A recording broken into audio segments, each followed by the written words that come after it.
Hiya, and welcome back to Soulcreek, the game that teaches us that, that he just straight up, he just called us out. He just called us out. He did. And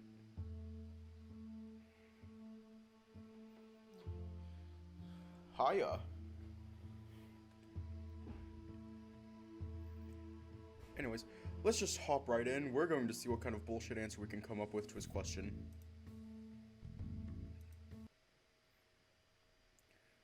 Tell me why you agreed to be my acolyte. Because we don't know what's coming up, we're just gonna pull the sensor back up. I'm thrown off guard. Where did that come from? I mean, the alternative was going to the cells, wasn't it? Loken's ears fold ever slightly back. That is reasonable. No, that's not the only reason. Sorry, I realize how that sounded. There's two reasons. I don't know who I am. I don't know where I came from. There are questions I have. I'm hoping Aeyon can help, but if he can't, well, I can't do it alone. He blinks at me. There is also another reason. You saved my life. I don't trust anyone else here, but I trust you. Loken nods thoughtfully. Those are good reasons. We will find out where you come from, Alex. But now, think about the task I have set you quietly. Let us enjoy the water. We will not speak. Alright. Loken gives me a curt nod before his eyes gently lull shut and his head falls back against the rocks. He seems really relaxed. This must be where he comes to wind down. Or maybe he's just more at ease after our chat. I certainly feel closer to him. I finally managed to connect with him. So long as he's having a moment to chill out, Bite and I better lay some ground rules over communicating. Bite. Uh-oh, you sound mad. Am I in trouble? No, not really. We just need to be more careful when we talk. Speaking to you while other people are around makes me look weird. They're going to get suspicious.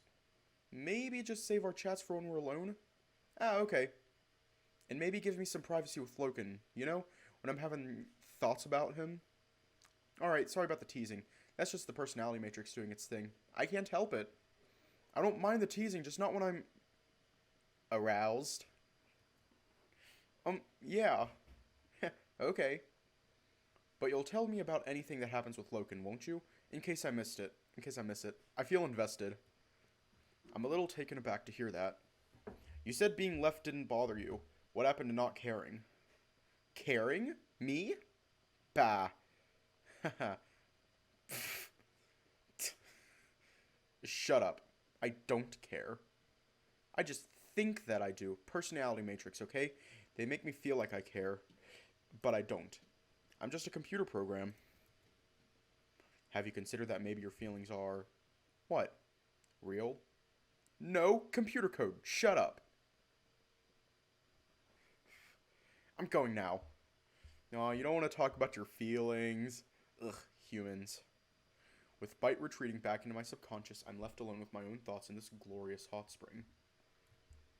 I shut my eyes, my head rolling back. I'm starting to adjust to this insane, crazy world. Even the cold doesn't bother me as much now. I may be no closer to getting any answers, but things feel a touch less surreal. I let my thoughts dribble away as I ferment into the glorious water. Images of Loken pop into my head. Is it going to do a thing? With my introspections melted by the relaxing hot spring, I feel less weird about being attracted to a monstrously huge beast man. I don't care that he's covered in thick fur, or that he's of wide shoulders and head taller than me, or that he has a tail, but screw it, his tail is cute. My heart thumps as I think back to stroking his pelt and feeling his fur muscles. I want to feel every inch of it. There's a pulse of fervor in at my waist. With my eyes shut, I adjust myself a little as I start getting hard again, imagining pressing myself up against him. What is it about him? Perhaps because it feels somehow inappropriate or strange, or something about his blunt, primal nature entices me. I take a breath as I get harder, and picture myself being pinned down by all that stroke. Jesus fuck.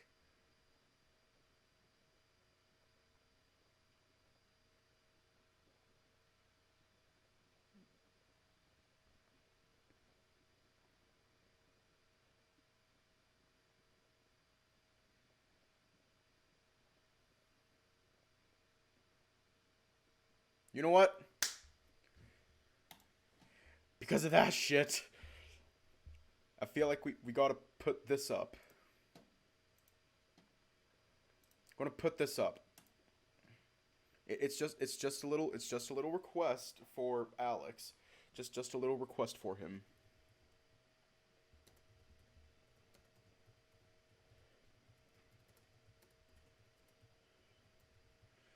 Please don't masturbate in the hot springs. Hiya. But seriously though, please don't masturbate in the hot springs.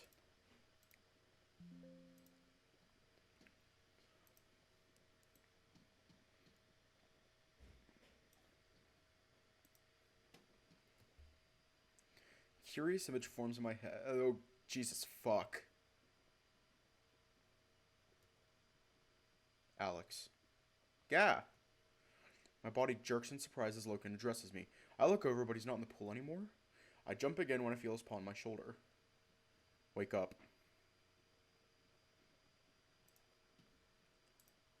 Okay, so he's wearing his pants, which is good. Wake up. He's kneeling behind me, fully clothed once again. Ah, Logan, I'm still hard. I can cover myself with my arm as casually as I cover myself with my arm as casually as I can. Well, when did you get out? Did I doze off? You did. It is time to go. I have a towel for you. Aha, thanks. He smiles. I will turn away. He promptly whirls about and takes a few steps away, politely standing with his back turned to me. As glorious as it was stepping into the hot springs, getting out isn't quite so pleasant.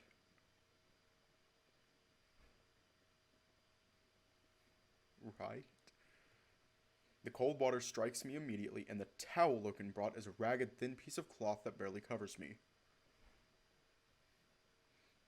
I dab at my stitched side curiously. My injury looks much less severe now that all the dried blood has been washed from it. There isn't any pain.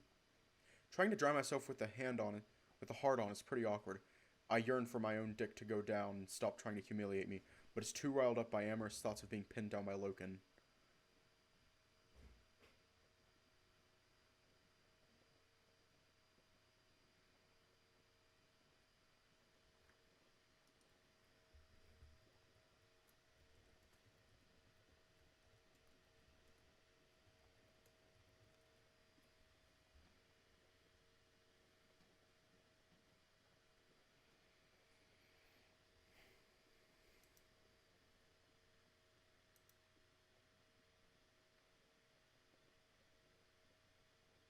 I think I'm lonely. Can you please put your penis away? No, I'm not going to ask you again. Put your penis away. I am who I am. Alex, please, put your penis away. Once I've tugged my underwear and leggings back on, I scour my hair with the towel, then grab my tunic and hoodie. So, am I everything you expected? Logan turns around, frowning. I watch his eyes carefully. Explain. Me, being human, am I what you expected them to look like? He looks confused as he considers my answer. His eyes move down to my chest. You have no fur. I grin nervously as he scans me. I realize how exposed I am to him, curiously leering of... How exposed I am to him. Ah. Curiously leering of my body and blush. Yeah, it tried to play that one meme sound, you know, the one that's like a please put your penis away. I'm not gonna ask you again, please put it away, and it's like, I am who I am. Yeah, none of us have fur. He nods. I turn my back to him, pretending to fumble with my tunic and hoodie. I peek at him with my peripheral vision and see his eyes darting lower. You are small. You keep saying that. Humans... He stops himself. What? Humans prefer to be unseen? What do you mean by unseen? Without clothing to cover you. Oh!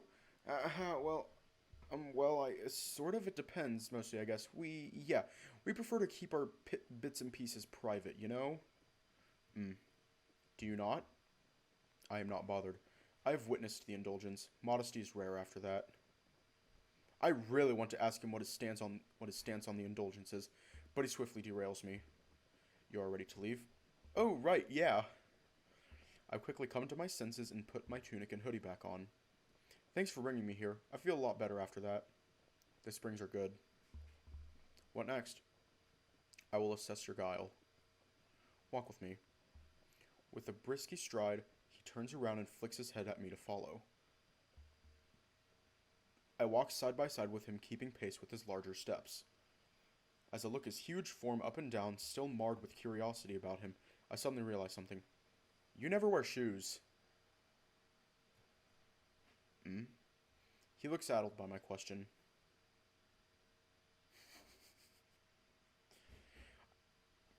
I point down at his hefty feet. They're another of his more canine features. Doesn't that hurt? No.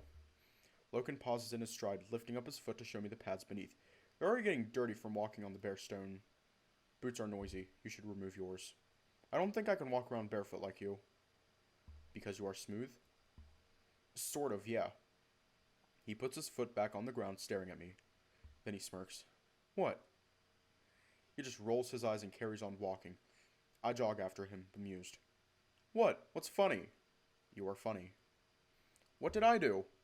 Humans are born with shoes on? Of course not. But you cannot walk without them. I snort. It's just how we evolved. You are funny. I groan and then imitate his voice childishly. You are funny.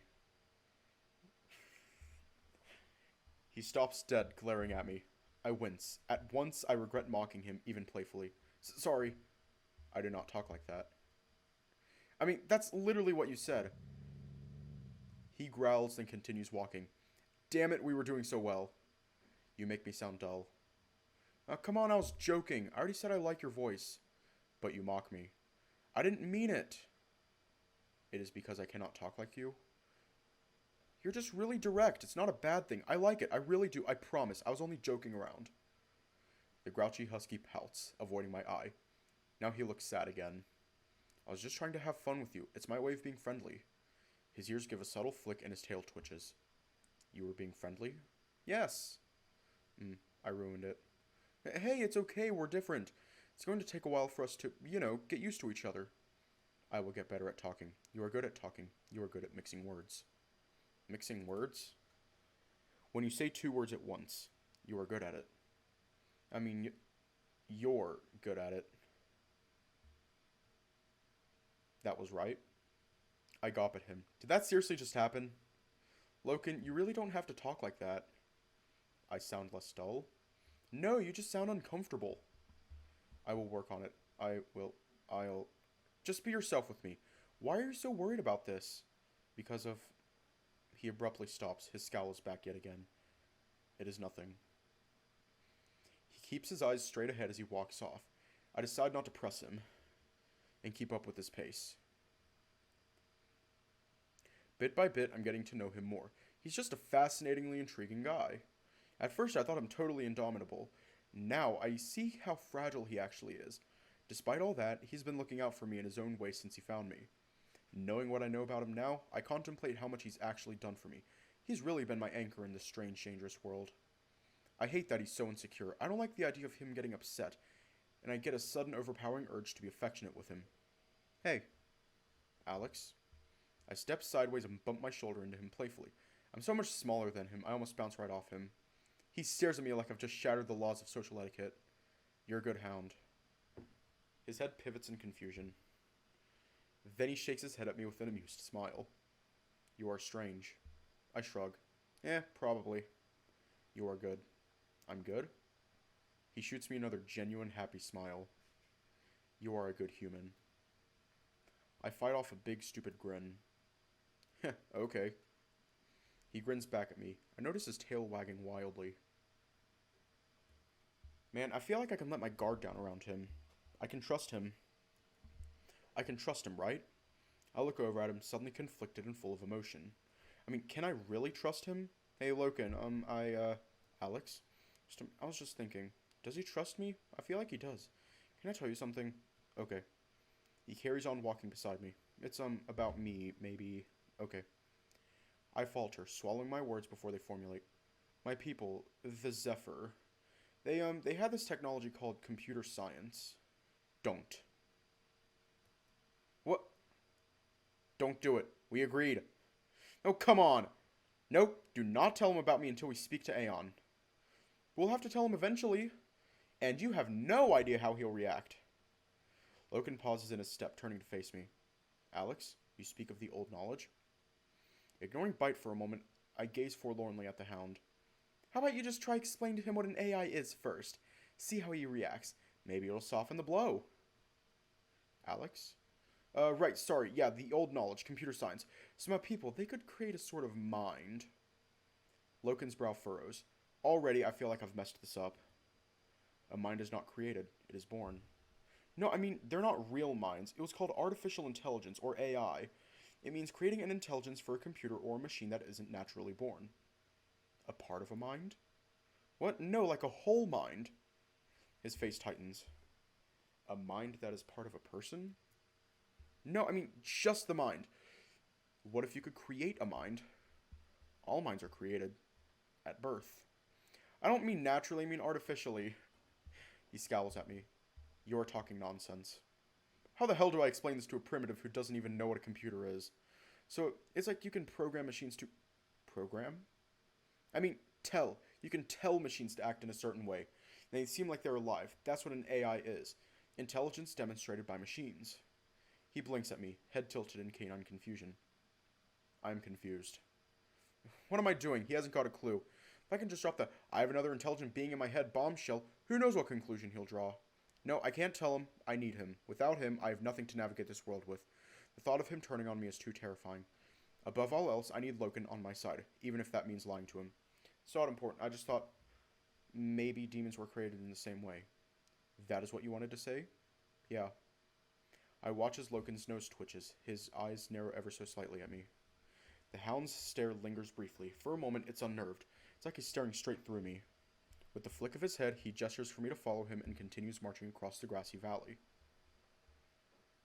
You are suggesting demons are birthed of the old knowledge? It does not make sense. I just mean they sound like machines that are sentient. Maybe the Zephyr created them. No. No? You believe the Zephyr created demons as intelligence A and I beings? It is nonsensical. They would not do this. Maybe they didn't mean to create them. Like I said, it's just an idea. I know little of the old knowledge. What about Aeyon? Would he know? I do not think so. Never has he spoken of minds that are created, not born.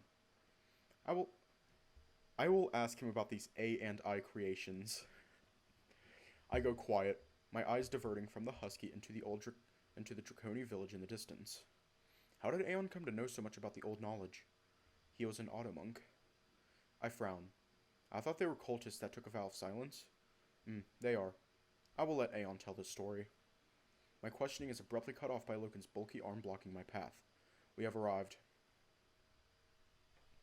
Sure enough, we're at the outskirts of the Draconi village. The familiar sights, sounds, and smells from yesterday hit me again, even from a distance away. From here, nobody can see us. It's a straight walk through the narrow alleys towards the chieftain's hall. I will begin my assessment of your guile. Oh, you really expect me to do the sneaking thing? Yes. But I'm injured. It is a mild injury. Move slowly. How can I be sneaky if I'm moving slowly? Guile is not speed. Guile exists in your mind. It is a choice made in the moment, action or inaction. Listen to your instincts, for they must be sharp. I will see you at the hall. Before I can argue with him, he's already turned around and stomped off towards the village. I call out to him, but he ignores me and plods forward. Great. Alone again. Alex, sorry that didn't go the way you wanted. Maybe once we speak to Aeon and get his input, we might have a better idea of how to tell Loken. After all that, I'm not sure I want to tell him at all. You heard him. He doesn't have a damn clue what I was talking about. There's no way he's going to be able to get his head around advanced AI. He promised to help us, and I bet he's smarter than you think. I don't want to risk losing him. Hey, even if that happens, you know you won't be totally alone, right? Yeah, I suppose. I have you. Right. Let's just forget about telling Loken anything and focus on his test. I have an idea. How'd you feel about letting me tap into those non-human quirks of yours? This sounds worrying.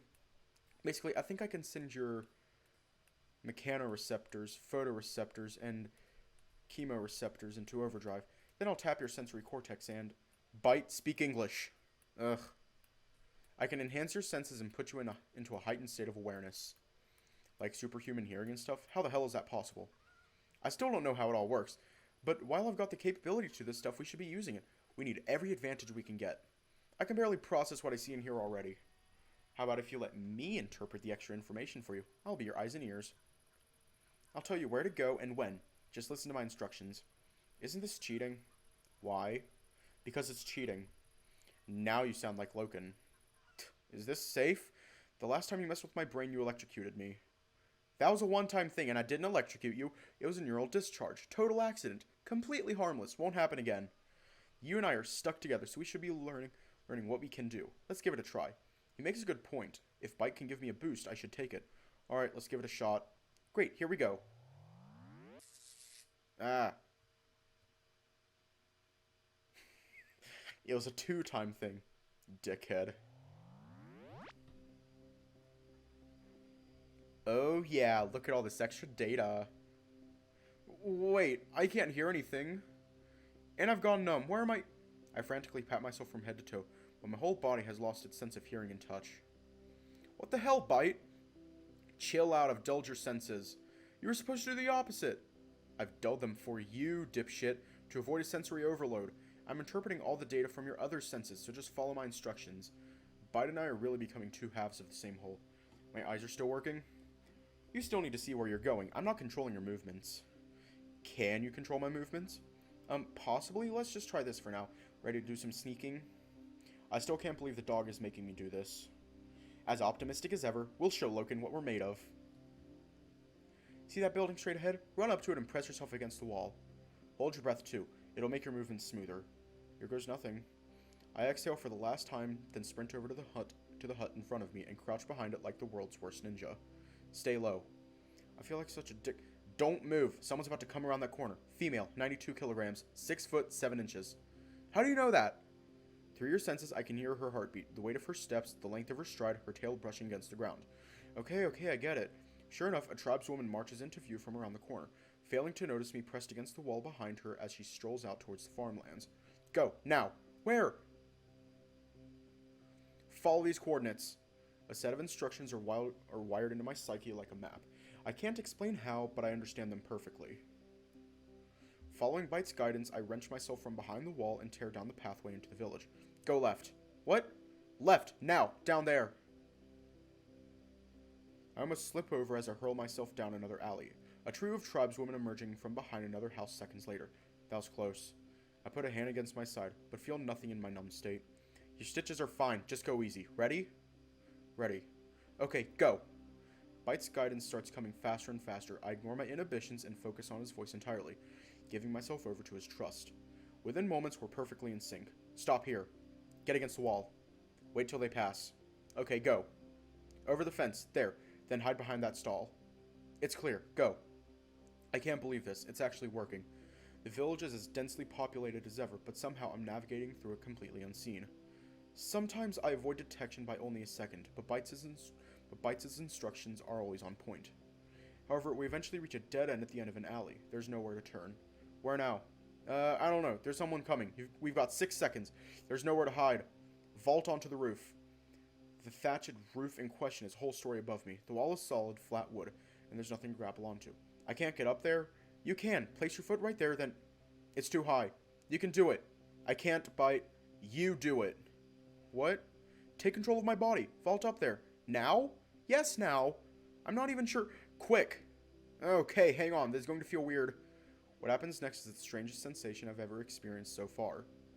My brain fires up with instructions. They're not of my own making, but somehow feel completely natural. I would barely have known that the thoughts in my head were Bite's, not mine. I jerk my body forwards. I'm still moving by my own will, but the movements feel guided, like I'm on a train track.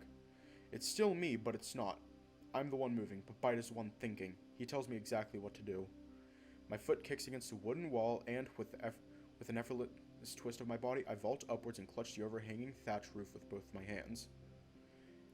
As easily as swimming through silk, I roll onto the roof and land in a crouch, with my body low and alert. Whoa. I can't believe that worked. Sliding with relative ease across the rooftop, I hop back down onto the ground. We're close to the hall. Keep going. Look, there's Loken.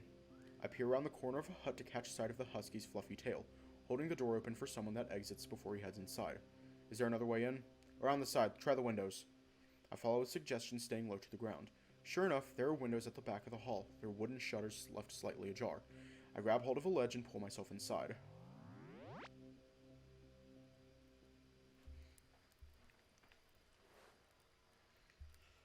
There are less people within than yesterday. The fire pit has been lit again.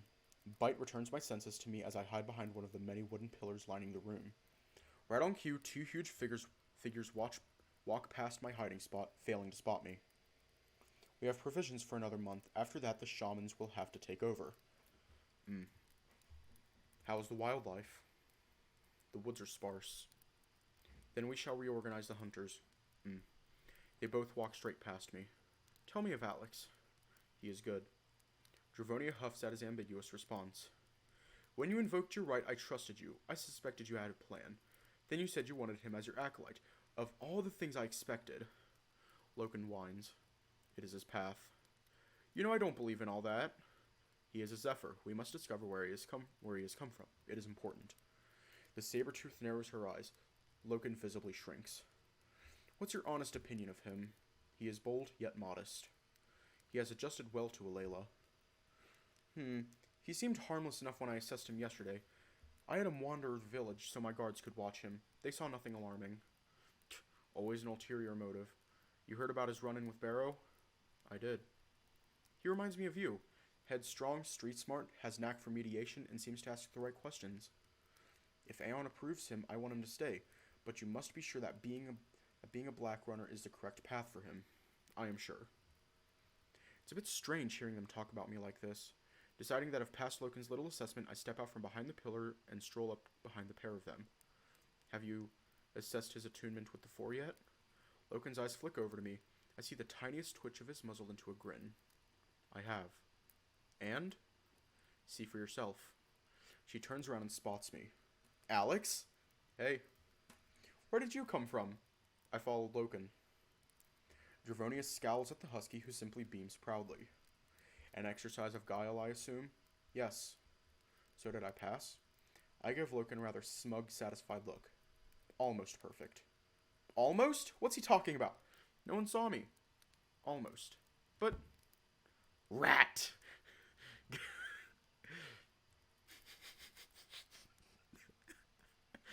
What was you sneaking about out there for? Taki yanks me into a headlock after slipping up behind me. You off your rocker, eh? Turning into a proper rat now, ain't you, furless little fuck? She saw us? When? I have no idea.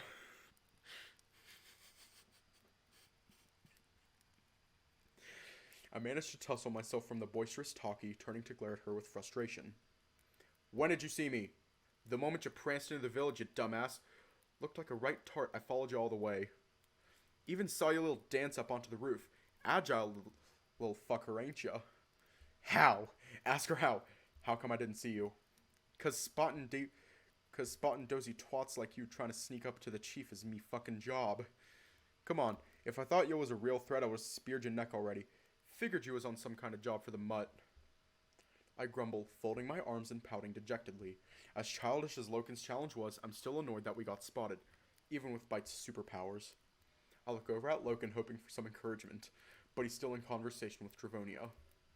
Taki elbows me playfully. Ah, come on, what's that face for? You look like Loken. Cheer up, you fucking downer. Getting trained by the mutt is one thing. But me? I'm gonna kick your fucking ass, boy. What do you mean? Oh, Loken ain't told ya? I'm training to fight. Seriously? I thought he'd be keeping me all to himself, knowing what he's like. The dog can't teach you everything. Loken wants the best for you. That means asking me. People are gonna take shots at you. Not many folks gonna be able to resist that pert little human ass. I figured he'd teach me that stuff by himself. I pointed out that you're a fucking sight shorter than him and weigh a lot less. He's a good fighter, but he won't defend himself the same way you will. But you and I, we're similar. Except I got tits and no dick. Humans have dicks, right? I scowl. We have dicks. Grand. Soon as your gash is all healed up, we start. Here's lesson 1, rat.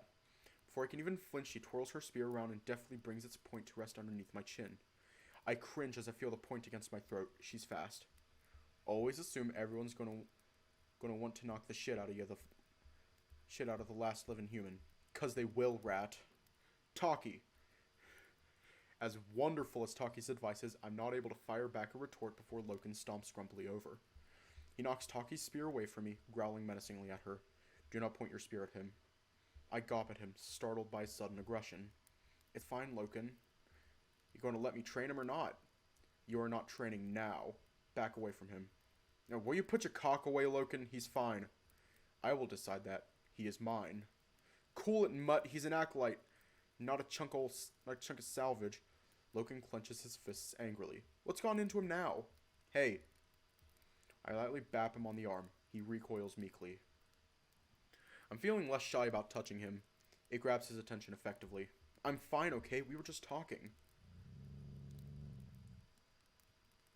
If you want to point me Spirit the Rat, I'll point me fucking Spirit the Rat. What the hell's gotten up his ass? I bap his arm again. Stop growling. I am sorry. What's the problem? Nothing. Don't mind him, Alex. He's a jealous smut. Always have been when it comes to your salvage, ain't ya? No. Oh yeah? Hey, Chief. Dravonia is chatting to another tribeswoman. A warrior, I guess. I'm guessing, going by the outfit. As Taki calls for her attention, the saber-tooth sighs and politely dismisses the warrior, stomping over to us. What is it, Taki? Tell the rat about the skunk incident. Do not tell Alex about the skunk incident. No, please tell me about the skunk incident. Perhaps you should tell him yourself, Loken.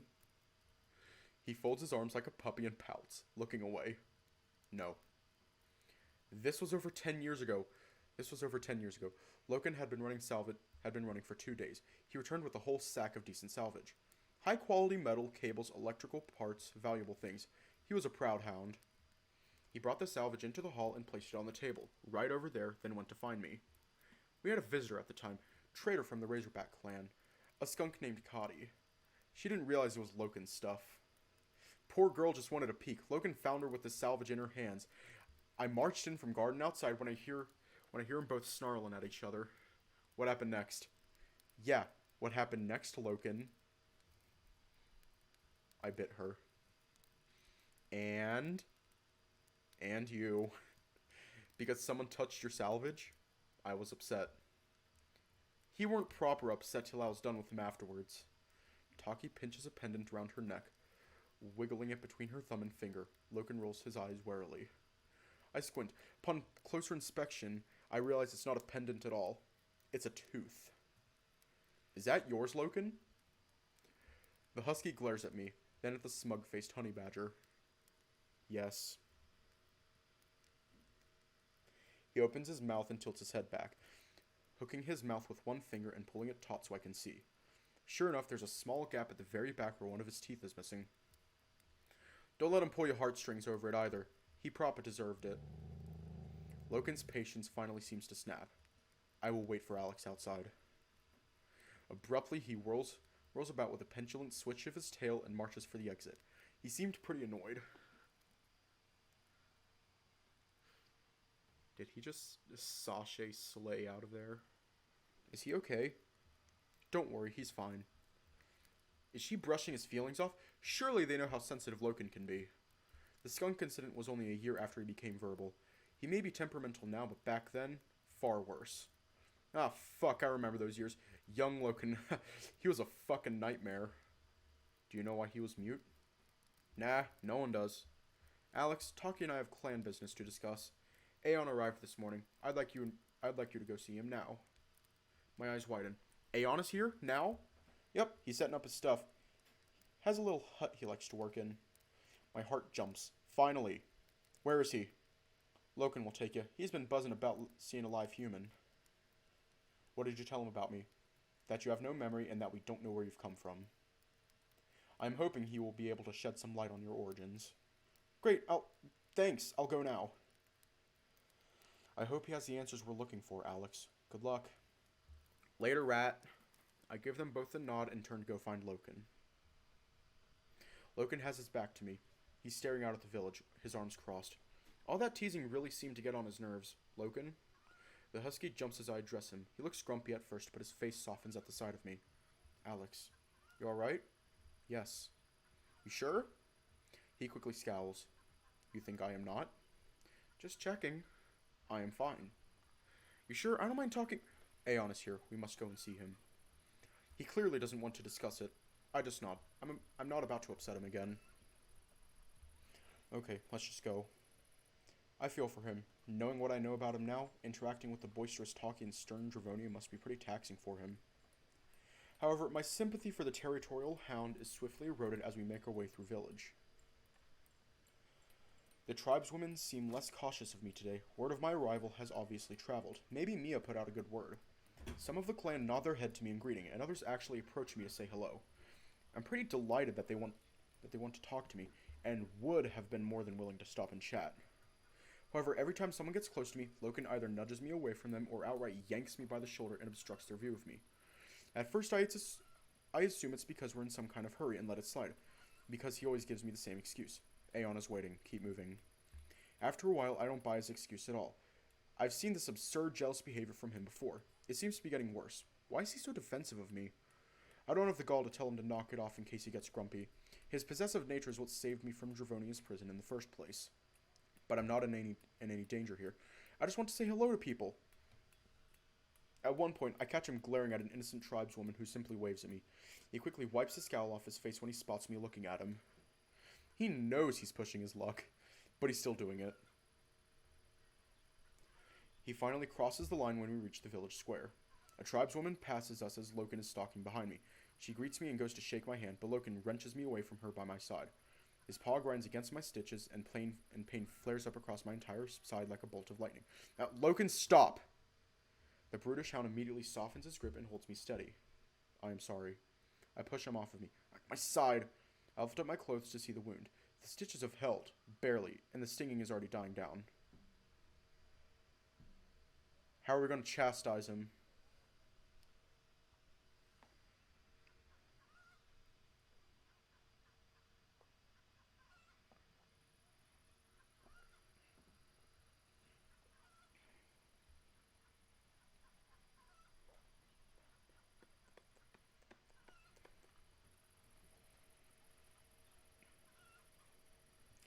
Okay. Oh, hiyo. Welcome. You are alright? I think so. Looks fine. Just hurt a little, that's all. I fold my arms and stare at him with drilling accusatory eyes. He tries to avoid looking at me, like a dog caught doing something unfavorable. It's actually pretty cute. Look, Loken, what's with all the jealousy? I'm not mad about you being protective of me. But... are you going to get huffy at everyone who looks at me? I'm not your property. He says nothing. He just stares at the nearest fence. I gently pat his arm to regain his attention. He looks at me sheepishly. Hey, why are you acting like this? You are my acolyte. I wanted... You are the last human. You are small. It is not safe. You are mine. Well, sure I'm your acolyte, but you nearly pulled my stitches out just then. No more growling at people who talk to me, okay? I can look out for myself. I am sorry. Promise you'll try and tone it down? It is hard to stop. I promise I will try. Okay. I smile at him. You are in pain? I dab my wound with my fingers, applying a little pressure to check for any discomfort. I'm fine. Okay, we will carry on. He goes to touch my shoulder with his paw, but withdraws it before we make contact. We're nearing the edge of the village now, and I'm wondering exactly where Loken is taking me. So Aeyon isn't a Draconi, but he still has a home here? He does. He stays here often. Why? He studies things. What things? I do not really know. I do not understand the things he speaks of. Aeyon is strange. He knows many things. You will see for yourself. He is a good man. He sometimes helps me identify my salvage. He has wit. Not a Black Runner's wit. He has knowledge through study. Black Runner's wit is implicit. To find a relic and know it has use and value. You think he'll be able to help me? I do not know. But he learned much with the Auto Monks. I jump in alarm when there's a sudden eruption of sound behind us. An extensive number of children suddenly rush over to the husky. My heart seizes in shock and I spin defensively, but Loken turns amicably towards them with open arms. Behind them, a single adult stands back and watches over the youngsters. The children swarm Loken happily, embracing him and clamoring for his attention. He returns their affections gently, inquiring into each one with a smile. Little ones, you are well? You continue to grow. You are behaving? You must make the right decisions. You are learning? You must be attentive to your teacher. It's impossible to hear what any of the kids are saying. I have no idea how he calmly navigates his focus between all of them at the same time. Most of them blurt out that they miss him and ask when he'll be teaching us again. Wow, they love him. Dravonia mentions he teaches at the school sometimes, but I never imagined him commanding such respect. I have to wonder, given how introverted and sensitive Loken is, how does he handle teaching all these kids? How does he handle the village treating him like an arbiter for their problems? He somehow manages to be incredibly brusque, but naturally charismatic at the same time. 3, 2, 1. Loken snaps his fingers, the sound cutting through the childish chatter. Like a magic trick, they go silent. Listen to my expectations. You will return to your teacher. I will visit before your lessons are done. I will hear of what you have learned today, in detail. This is my challenge to you. Off you go now. And sure enough, they go. The rabble retreats back to their teacher, and they all scurry off in controlled chaos. Wow.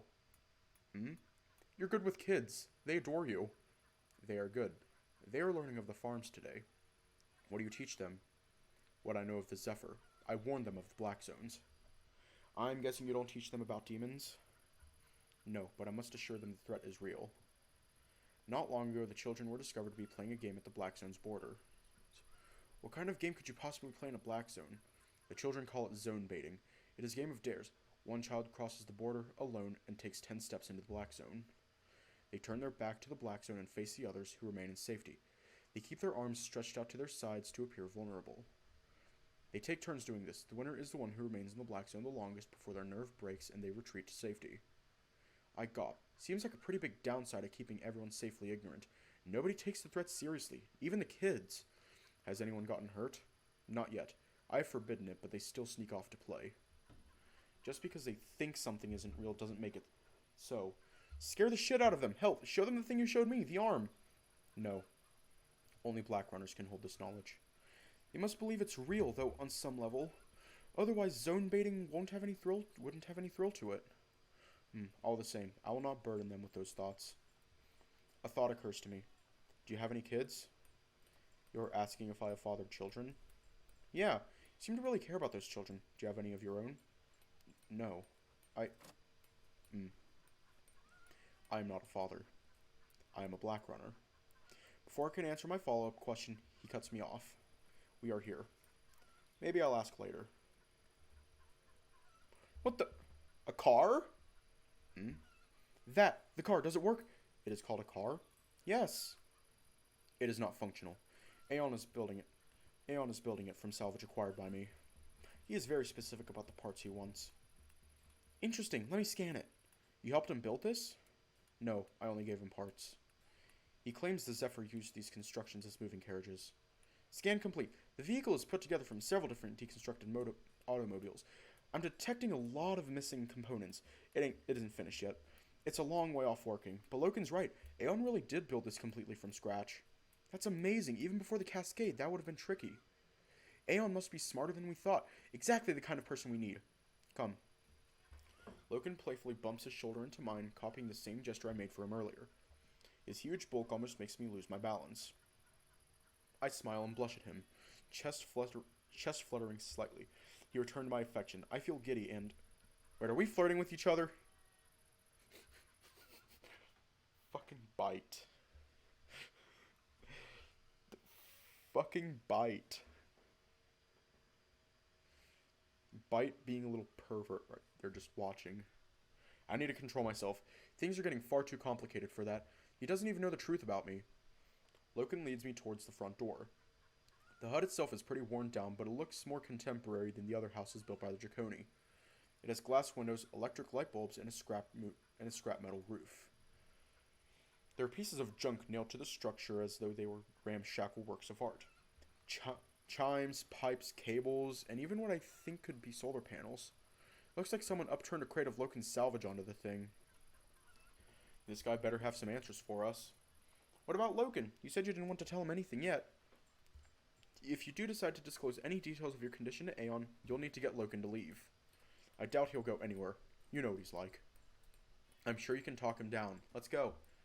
My heart beats nervously. I'm trying to ignore how anxious I feel. I really don't know what I'm hoping for. I just want some relief from the unknown. I wish I could tell Loken, but I won't risk it. Aeon, we are here. Boy! I jump when I hear Rosh's blasting voice before I've even set foot in the building. The stench hits me first, like raw chemical waste and ragged bone marinating in filth. The place is a tip. It's even messier inside. Chunks of metal are scattered about like a junkyard. Hold it, I'm coming. Wait. We enter a makeshift chemistry lab lined with pots, pans, and laboratory equipment. A ceiling lamp buzzes above us. The sound of bubbling fluids atop hissing Bunsen burners cloud my senses. There are crates all around the floor. Most are locked tight, but some are left open. They contain all manner of things. Zephyr relics, circuit boards, bones, and chemicals. I spot several cracked human skulls in one of his crates and cringe. I look at Loken, who is waiting with folded arms. Skulls. I point to my beheaded counterparts. Yes. But he is good. The door nearest us bursts open as though someone had rammed into it at full speed from the opposite side.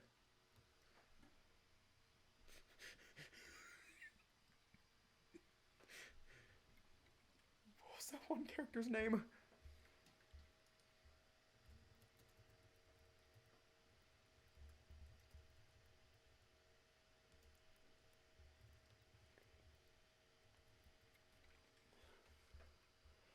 The Underminer from The Incredibles.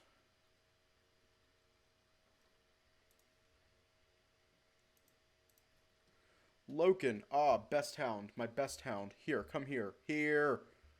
Aeon charges at Loken on stumpy legs and gregariously clasps him by the arms, despite only coming up to the husky's belly in height. Loken grins happily at him. Aeon, it is good to see you. You are well? Good, just good. Great to see you, my boy. They seem really close. Loken didn't mention that. I'm amazed to see someone shorter than me for once. Aeon seems like quite an old mole, but his entire demeanor buzzes with youthful energy. He wears a thick jacket and has a huge, bulging satchel around his shoulder. A pair of comedically thick goggles are strapped to his face. Gracious, this is Alex? Look at him! Look at you! Before I can react, Aeon lunges at me and clasps me by the shoulders. I'm a little unnerved by the size of the claws on his fingers, but they don't look dangerous. In fact, nothing about him seems dangerous. He just seems like a small bundle of hyperactivity. Amazing, astonishing, Aeon, be careful. He is injured. I heard you might be able to help us with... Of course. Sit here, over here, by the shelf. Taken aback, I glance to my left hand. No, the other shelf. There, look.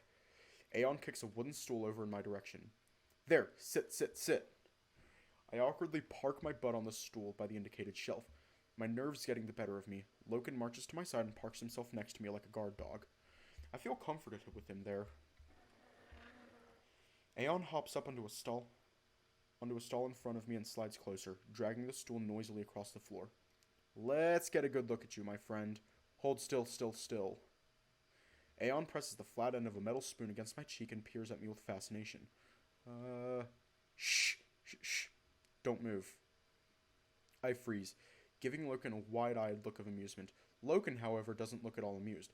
Despite his apparent trust of Aeon, I still sense his protective instincts kicking in. It's alright, Loken, I'm fine.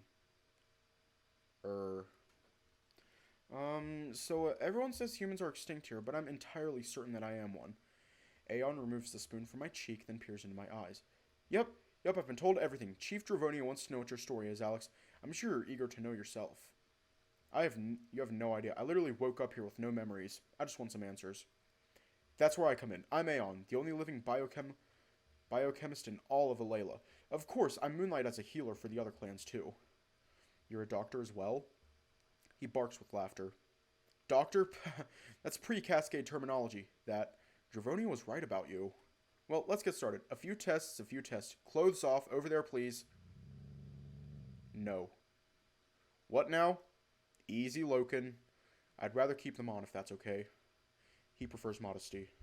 What? You lot? Modesty? How? Ridiculous. I've seen your lot, Loken. Prancing around during your indulgence. Everything out flapping about dongs and tits. Loken scowls. I do not do that. Aeon points at me with a wicked grin, like a tiddly ant gossiping at a wedding. You should see it, Alex. You can't stop them. No, no, no. Honestly, it's ludicrous. Drink, dance, and fornicate. It's all they do. I mean, really, can we not have one party that doesn't pertain to noshing away at each other's privates? I snicker. I decided that I like him. Fine, fine, fine, not a problem, Alex. Hold still for me. Aeyon clasps my hand around his own, placing a spiny finger underneath my wrist. As Aeyon touches me, Loken exhales tensely. The mole has gone completely still. I assume he's taking my pulse. Heartbeat is normal. He pulls a drawer open and fumbles around for something inside. He finds what he's looking for quickly. Is that a flashlight? Yep, hold still. Without warning, he switches it on and steadies my head, shining it directly into my eyes. Ow. Eyes open, please. Where did you get a working flashlight from? Gift. From the Hound. Pupil dilation is fine. Aeyon puts the torch back in the cupboard, then peers into my eyes through his thick goggles. Age? I'm not sure exactly. I think about 20. I'd wager the same, going by the simian features. What? Your face. Simian, just as I thought. Loken scowls at Aeyon, looking confused. Simian? There are no primates in Alayla. You're looking at one, Loken. The husky's confused expression deepens. Humans are not primates. We sort of are. Different genus hound. Just like you. Not all Canis are Pomeranus. Are they? I'm confused. The Zephyr texts call him Homo sapien. Explain. That also means human. But you just said... I sense the poor guy's frustration. He just can't wrap his head around all this. I feel like a child. This is why I do not talk to you about these things, Aeyon. Rubbish, you talk to me all the time. Not about the old knowledge. You, a black runner? You who charge into those black zones without a second thought, scared of the old knowledge? Crazy, crazy, crazy. In any case, Alex, I'm here for you, so just to confirm, no memories at all? No. He peers very closely at me. I try to look into his eyes, but the outlandish goggles are so thick I'm not convinced he even has any. Can you see with those on? Can I see? Alex, I can't see without them. Lower your head, then. Let's see that skull of yours. I do as he asks, lowering my head to his level. He places his huge mole hands on either side of my face and carefully brushes through my hair. What are you... Checking for trauma. You are touching him. Hey, don't you go giving me jealous dog. Nobody likes jealous dog, remember? Loken bares his teeth. Really? With the teeth, the growling, the snarling? Distracting. Loken, cool it. We talked about this. Sorry, he doesn't like when people touch me.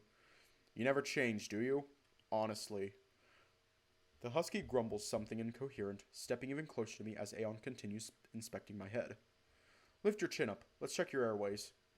Aeyon puts his hand on my throat gently, pressing down. Aeyon, careful with him. He is small. I'm checking for traumatic brain injury and tracheal inflammation. Please, please, please, saw it off for a moment. Aeyon releases me. I feel strange. Like I just got the freakiest head massage in Alayla. Loken, tell me about this pod you found him in. Large, steel, ovoid in shape. Nope, heard enough. Don't know it. Can't say. Suspended animation? Maybe. Time for some tests.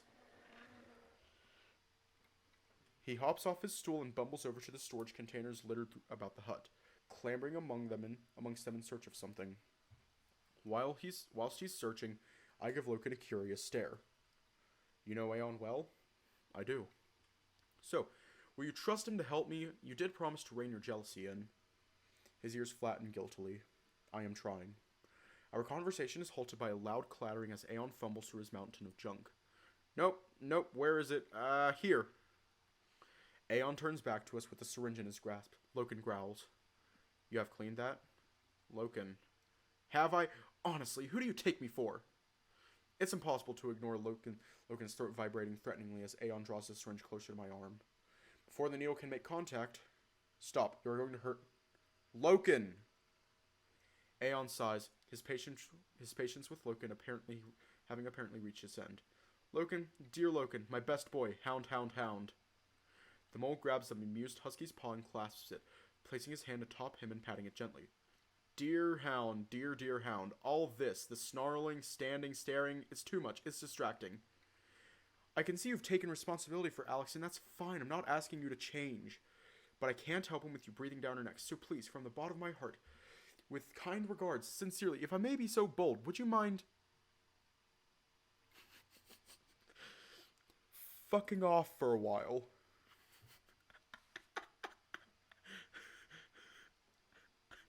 Loken snatches his paw back and shoots me an outraged scowl. I am not leaving. I'll be okay, Loken. No. Much as I've come to admire the Hound, his behavior is getting ridiculous. You promised. This isn't going to work if you're just going to stand there and growl at him. I am responsible for you. I am not leaving. He's more stubborn than I imagined, but I have an idea. Could you at least get more Dawn Lily then? My cut really hurts. His eyes widen at me. You are in pain? After you grabbed me on the way here, yeah, it's a bit stiff. His ears droop, and he avoids my eye. I am sorry. It's okay. I pat his arm, smiling. When I touch him, his ears perk up and his tail twitches.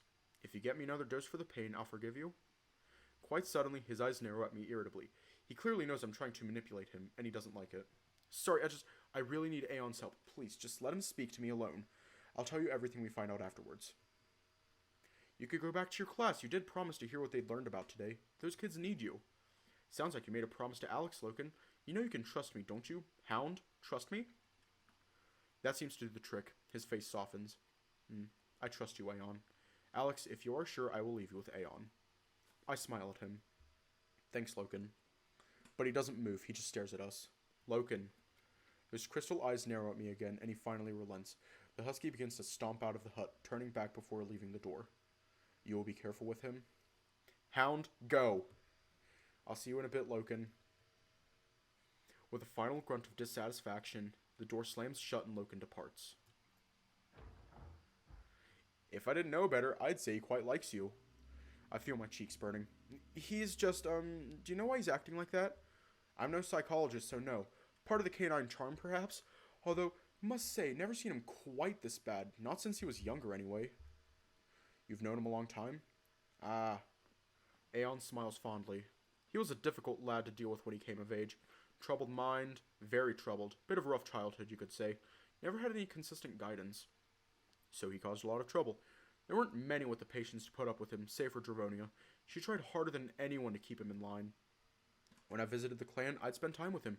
Came to think of him as a bit of an adopted son, I did. My eyes widen. You were like a father to him.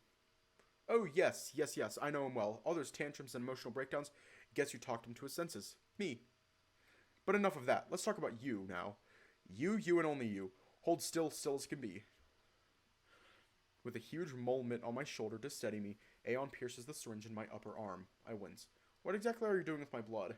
Checking for signs of the affliction. The thing that makes male birth rates so low? I thought nobody knew what caused it. Oh, no. Aeon knows the affliction is a positive strand RNA virus. Bet no one told you that. No, they didn't. That's because no one knows what a virus even is. They don't. Aeon chuckles as he pops a pair of glass test tubes into a stand, filling each with a sample of blood freshly extracted from my arm. Hereditary, highly infectious, highly incurable too. Here's the catch. No symptoms, not even a cough. Totally inconsequential until you have a child. Aeon nods. Say goodbye to a healthy male birth rate. That's crazy. Where did it come from? Who knows? I've been trying to figure that out for decades. I have. Nothing. Do you know anything about the cascade? Afraid not, boy, afraid not. The mole lays several strips of paper out on the shelf. He carefully adds a drop of blood to each one. I watch him curiously, trying to make sense of this peculiar mole. He's quite something. Loken mentions you were an automonk once. What are they like? Ha! Now I should tell about them. Cultists in robes of dust. They believe technology is sacred and hoard the old knowledge for themselves. He makes an exaggerated shake of his head. Nonsense. Ironic, though, eh? Science and spirituality coming together like that? Aeon bumbles back across the room to fumble through more containers. Want someone to blame for the death of progress in these times? Blame the automonks. Who do they trust to maintain their sacred technology? Only themselves. Leave the primitive clans ignorant, they say, and keep the knowledge for themselves. Seems like corruption is still alive and well in the Layla. Is that why you left them? Aeon shrugs. He's only half paying attention to me. I watch him fumble with various chemicals and beakers as he blends my blood into all sorts of mixtures. Yeah, a bit of a technicality that. I never properly joined them. Now you tell me something. Omnivore? Huh? You, humans, you're omnivores? Oh, yeah. Thought as much, thought as much. And the tailbone, what's that about? Is it cut off at birth? Or a coming of age ritual, yes? No, we just don't have tails. Bah, there goes my theory.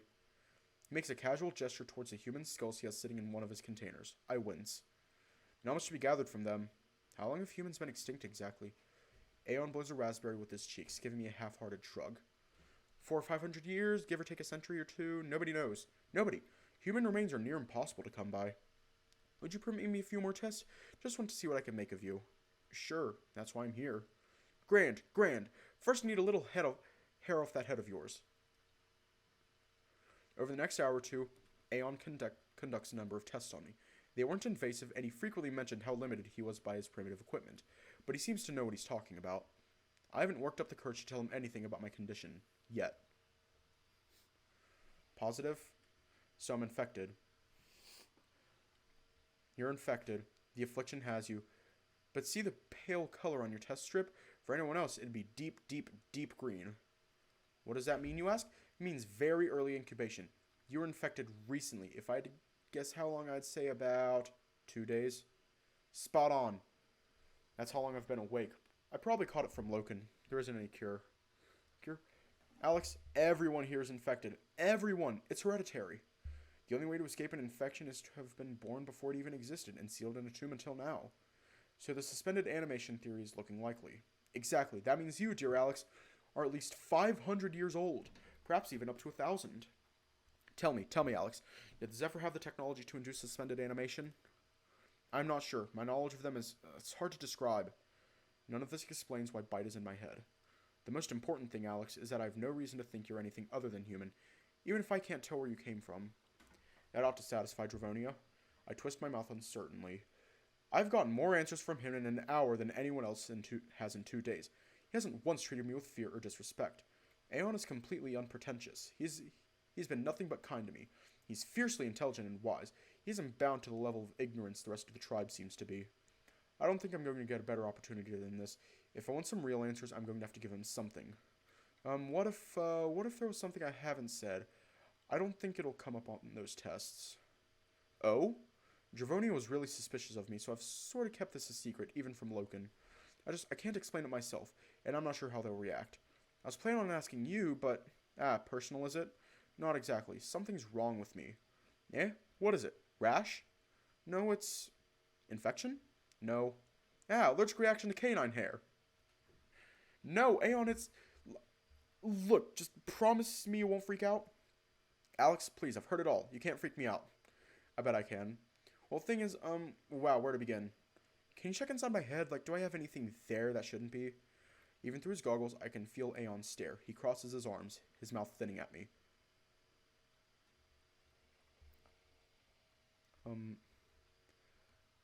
I think... Were you here previously? No. Yeah, hiya. And why would I need to do that, Alex? Just what are you expecting me to find in that skull of yours? I'm only realizing now how absurd I must sound without telling him about Bite, but that still feels like a step too far. Because I think there's a chance I'm not actually human. Or at least, if I am, I'm a really fucked up one.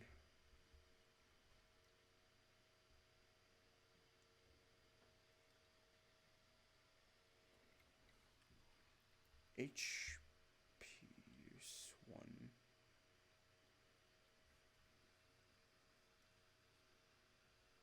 What one was that? There are things I can do that humans can't. I can move in ways I didn't think I could. I don't need to breathe or eat anything. I know things that I shouldn't. Aeon frowns curiously at me. Sounds like you have some odd qualities. Months ago,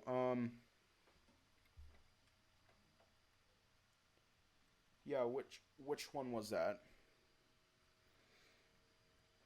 Given the circumstances of your arrival, I suspected something might not be quite right. You did? Well, shouldn't I have? I mean, a living human? That's impossible. None of this was going to be straightforward. You say you can't eat. When was your last meal? I shrug. As far as I know, I've never eaten anything in my life. And you said you can't breathe? No, I can, but I don't have to. It's like 3 boys welcoming you to house and chilling.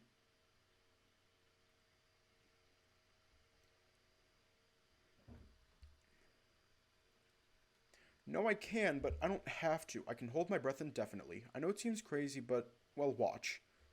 I point to my mouth and stop breathing.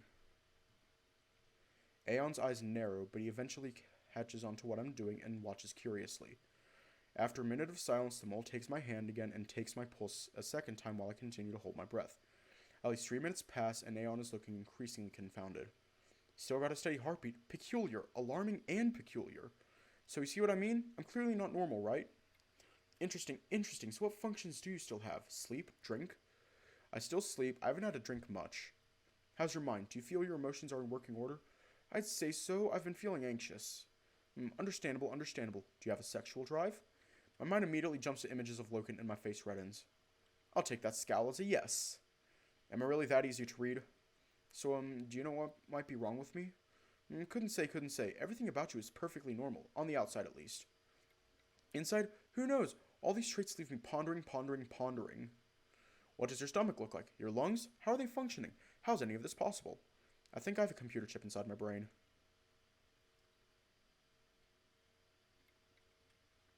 We're gonna leave off here tonight.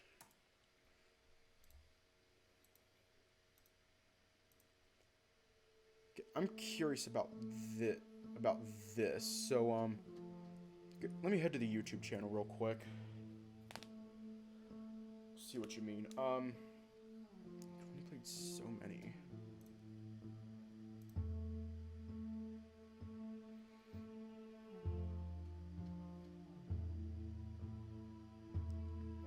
Where is it at? Playlists. It's like 3 boys welcoming you to a house. And chilling. Echo?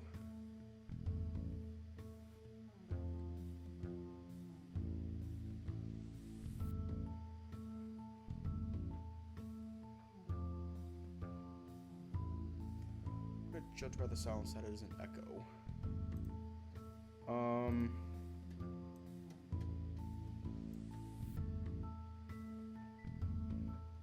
Nekojishi.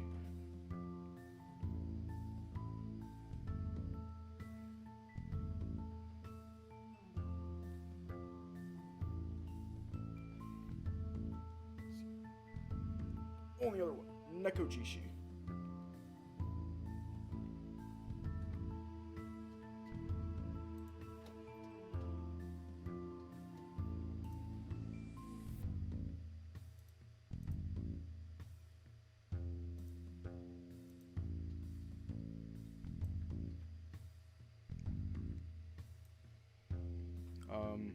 Yeah.